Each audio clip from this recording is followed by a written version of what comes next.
కులీ కుతుబ్ షా ఏం తీసుకెళ్ళలే, ఆయన కట్టిన చార్మినార్ ఇక్కడనే ఉండిపోయింది. గోల్కొండ రాజులు గోల్కొండ కట్టిరు, వాళ్ళు ఏం తీసుకోవాలి, అది అక్కడనే ఉంది. ఔటర్ రింగ్ రోడ్ అంతర్జాతీయ ఎయిర్పోర్టు రాజశేఖర రెడ్డి గారు తీసుకెళ్ళలే. చంద్రబాబు నాయుడు గారు అమరావతి పోయినా హైటెక్ సిటీ మన దగ్గరనే ఉంది. కోహినూరు డైమండ్ సంపాదించి ఇంట్లో పెట్టుకుంటే బ్రిటిష్ వాళ్ళు అక్కడికి తీసుకుపోయారు. సంపాదించింది ఎవడని తీసుకుపోతాడో కానీ సమాజానికి ఇచ్చింది ఎవ్వరు తీసుకెళ్లరు, ఇక్కడనే ఉంటుంది. ఆ మాత్రం జ్ఞానము పరిజ్ఞానము అవగాహన తెలంగాణ రాష్ట్ర ముఖ్యమంత్రిగా నాకుంది. నేను నిర్మించదలుచుకున్న ఫ్యూచర్ సిటీ 1000 ఏళ్ళైనా ప్రపంచానికి ఆదర్శంగా నిలబడి ఒక గొప్ప నగరంగా తీర్చిదిద్దుతా. Renewable ఎనర్జీతోని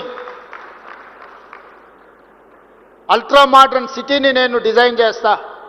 regional ring road, regional ring rail, dedicated greenfield national highway, dedicated railway corridor to port, Bandar port or any other port, ఇట్లాంటివన్నీ కూడా మెట్రో విస్తరణ, ఇవన్నీ కూడా భవిష్యత్తులో 100 ఏళ్ళు 1000 ఏళ్ళు అయినా నేను నచ్చిన వాళ్ళకు నేను నచ్చనోళ్ళకు కూడా ఇది ఎవరు చేసిండ్రా అంటే పలానా రేవంత్ రెడ్డి ఉన్నప్పుడు చేసిండని. ఈరోజు కులి కుతుబ్ షా మనకు నచ్చొచ్చు నచ్చకపోదు. నిజాం అంటే సగం మందికి భిన్నాభిప్రాయాలు ఉండొచ్చు, చంద్రబాబు నాయుడు అంటే సగం మంది అవుననొచ్చు కాదనొచ్చు. కానీ 100% హైటెక్ సిటీ ఎవరు కట్టిరు అంటే చంద్రబాబు నాయుడు కట్టిండని చెప్పాల్సిందే కదా. ఆ వ్యక్తి కొందరికి నచ్చొచ్చు నచ్చకపోవచ్చు, రాజశేఖర రెడ్డి గారు కొందరికి నచ్చొచ్చు నచ్చకపోవచ్చు.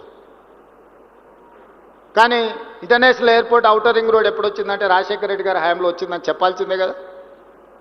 దేశ స్వాతంత్రం కోసం కొట్లాడిన వాళ్ళు మహాత్మా గాంధీ, పండిత్ జవహర్లాల్ నెహ్రూ గురించి స్వాతంత్రం గురించి మాట్లాడితే